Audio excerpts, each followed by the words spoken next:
Hi everyone, and welcome to Rum Runner Dance. I'm Dan Genovese.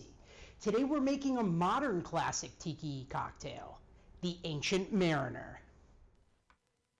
Oh, blow the man down, bullies, blow the man down. Give me way, blow the man down. Blow the man down, bullies, blow him away. Give me some time to blow the man down. The Ancient Mariner comes to us from the great tiki revivalist. Well, let's put it this way. The guy who made this drink, if you don't know him, his name is Beachbum Berry. And his first name is actually Jeff. So it's Jeff Berry. He's one of the single most important people in the revitalization of tiki. Before him, bartenders had no idea what was in a Mai Tai. No one even thought about trying to uncrack the code of Don the Beachcomber's zombie. And nobody thought of trying to recreate a drink from scratch by taste in order to make one of the most iconic tiki drinks known, Navy Grog, which is actually the basis for this drink. But Beachbum Berry is a lot more than just a cocktail historian. Or as some people have called him, like a drunken Indiana Jones. That's fair. But to be honest with you, there's no way that tiki would exist. I don't personally think that I would even be involved in cocktails. Forget tiki, had it not been for Beachbum Berry. All of his books are the basis of everything that I know about tiki. And if you haven't read his books, you need to get them. You definitely need to get every single one of them and read them all. They're all easy reads, fantastic books, and they're well written. So that's a little bit about Beachbum Berry. Let's talk about the Ancient Mariner. Why is it called the Ancient Mariner? A lot of people interpret the Ancient Mariner to kind of be akin to H.P. Lovecraft's novels and his mythos that he created around Cthulhu. Cthulhu being a set of beings that came from the stars to Earth, but Cthulhu being released from his kind of dead sleep. It has to be done by humans, but then he causes suffering and chaos throughout the world when he rises up. So people akin the Ancient Mariner more to that, when that's really not the case. So back in 1994, Beachbum Berry was searching for the recipe for Trader Vic's Navy Grog. He was trying to get it, and despite his best efforts, couldn't get the recipe. So he's trying to recreate it from memory. You can imagine the amount of work that would take to unpack something like that. To unpack a tiki drink from taste and memory alone is extremely difficult.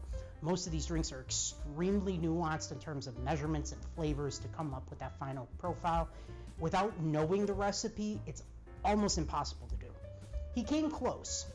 And when he came close, he landed on this drink and this recipe. And that's why he called it the Ancient Mariner, because at the end of it, he felt ancient. So, let's get into it. This drink is shaken.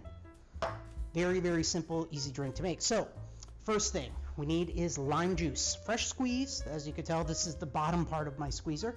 Ran out of bottles. Sorry. So, 3/4 of an ounce here.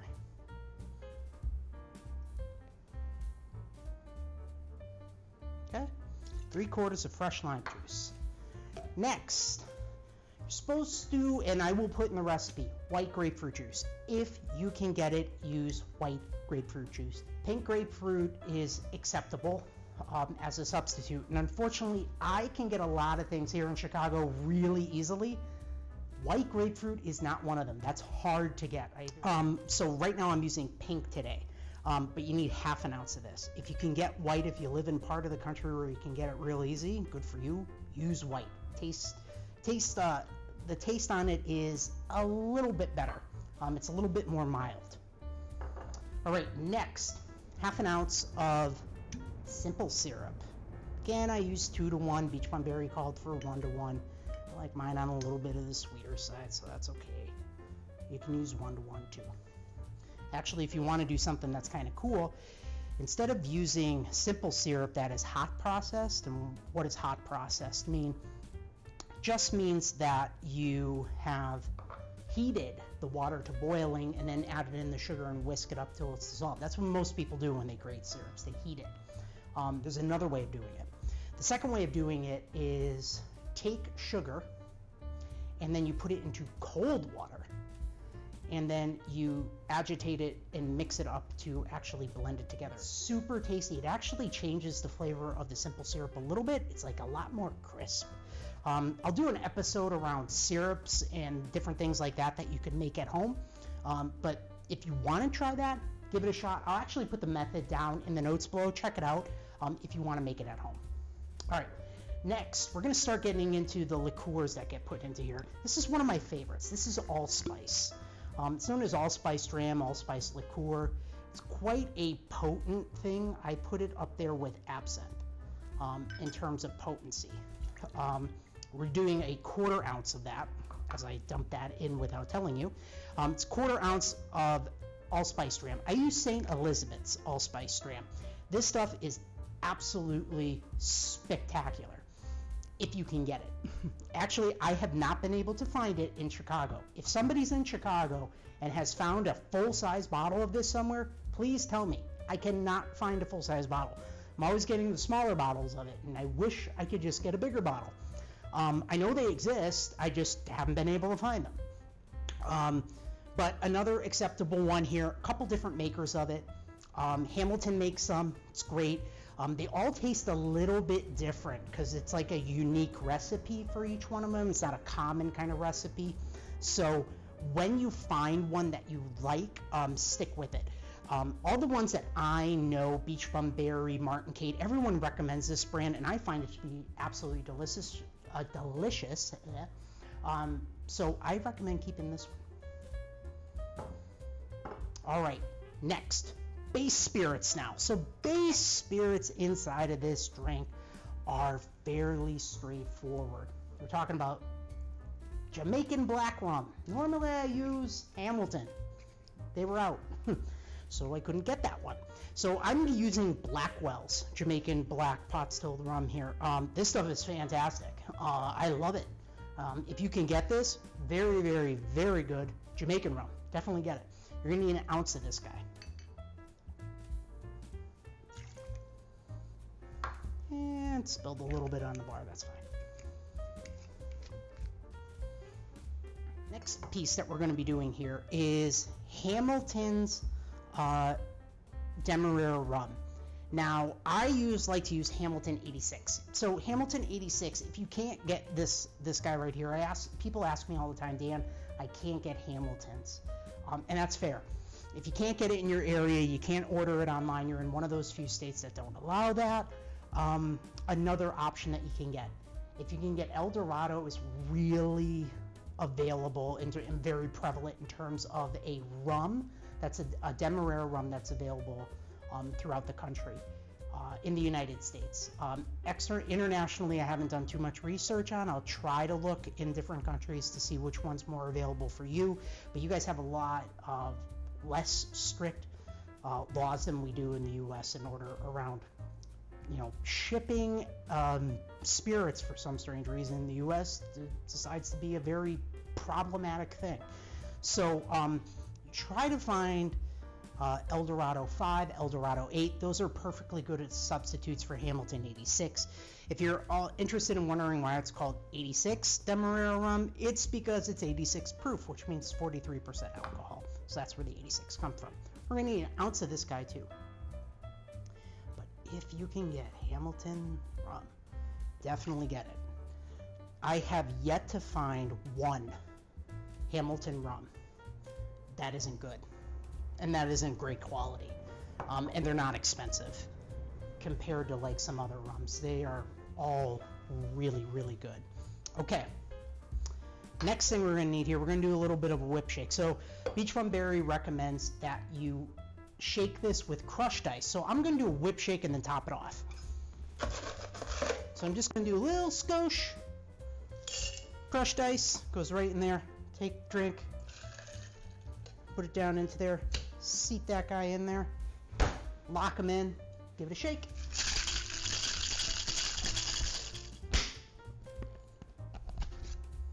Get those on unseated there. Love these shakers, by the way. Cocktail Kingdom, Leopold series, fantastic. They're weighted, and these weights right here, how they stick out, they're really good because when you seat them in here, this tin won't get vacuum sealed into this tin. Fantastic. And on top of that, it actually creates a wider base so it's more stable. It actually serves so many purposes. That's why I think that a lot of bartenders are loving this type of a shaker and that they're selling out of them constantly. All right, drink, open pour into. Let's talk about this mug. My gosh, I love this mug. Shima Ceramics, right? Bartender and ceramicist from California. Absolutely phenomenal creative mind on this guy. So this is the Cthulhu mugs. This is the way that Cthulhu is sitting inside of the Call of Cthulhu. He's sitting on stone. This is the exact way he's described in the book. And he put a little detail here on the head, and he's kind of a mix between a dragon and an octopus and kind of a man kind of thing. It's like a weird kind of creature, but he's formidable. This, he has so many cool colorings on this. This is just one of them. This happens to be my favorite one. This is the lava one. So it's black. It has matte and gloss finish on different parts of it. And then it has this piece on the back. This that lava finish. It looks so cool. I love using this mug. All of his mugs are limited edition runs. So, pick it up if you can get it. I'll put a link to his store below. Anything he creates is awesome. We're going to take our drink here. We're going to dump that guy right into there. Now, next thing we're going to do is we're going to top this guy up with some crushed ice.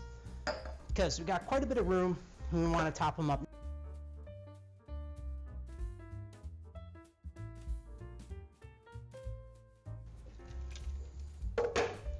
Alright, top that guy up with crushed ice. Get rid of that extra ice that I decided to drop on the counter. Wipe the counter off here a little bit. Alright, now garnish this guy up. First thing, our coaster, Woodrow coaster, rustic guy. Love it for this one. Set him right on there. Next, because of the mug on top, love this mug, but it doesn't have a big opening, so you can't put a lot of garnish inside of here, which is fine. I think the mug speaks for itself, so you don't want to do too much to it. So what I'm going to do here is just grab maybe 1 or 2 sprigs, good sprigs, maybe 3 of mint here. And we're going to go ahead and get those right around the same height. So you want to marry up those top leaves so it's nice in a tight bundle. And all you want to do is take, pinch, get that off here, bundle those up, get the leaves nice and together. I like to give the rim a nice whack with that. Bundle those up and kind of push them together and then tuck them down into here. Just want to put them into the back and then let that go. And there it goes, kind of flows out like that. Little like minty goodness coming out of the top of Cthulhu's head. And then you guys need to see this straw. When I saw this straw, it changed my whole life. I'm being a little dramatic, but I'm not kidding. This is an awesome straw. Comes from Surfside Sips. So he takes a straw, he bends it, puts a nice little decorative tip on, and puts these little suction cups on. This is what's known as Straw Cthulhu. And that goes in our Cthulhu mug. Comes in a lot of different colors and varieties. You need something, you don't see it on there, reach out to Andrew. He'll tell you if he can make it. And make sure that when you check out and you do that, use code RUMRUNNER20. You get 20% off too. So it's a win-win. All right, there you go, everyone. That is Beachbum Berry's Ancient Mariner. Let's give it a taste.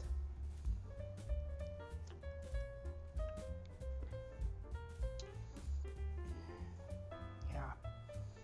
I mean, you taste this drink, first of all, I have not had Trader Vic's Navy Grog, right? So I have no idea what that tastes like. But I have had this drink a lot. And I can tell you right now, I understand completely why Beachbum Berry stopped when he made this one. This is a great tasting cocktail. So the nuances of the citrus playing in on this drink come through. You do get the grapefruit, you get that lime, you taste it. You get a little bit of sweetness there from the simple syrup. You get a lot of spicy notes in here from the Allspice dram.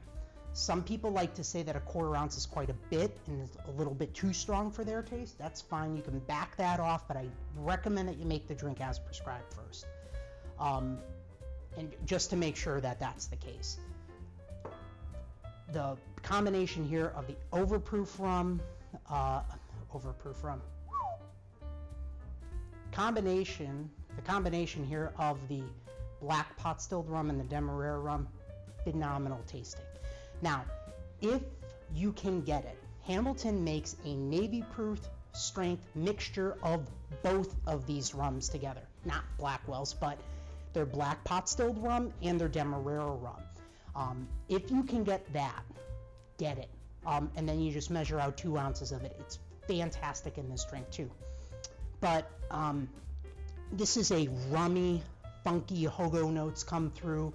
That oakiness of the Demerara comes through. It plays nice on the spice and sweetness that comes in from the Allspice dram.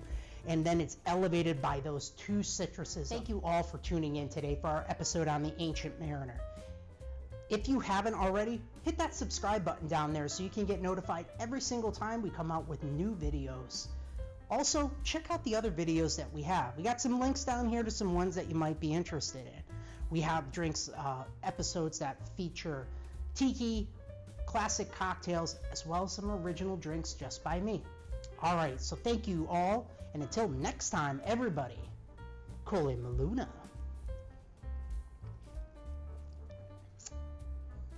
Mm.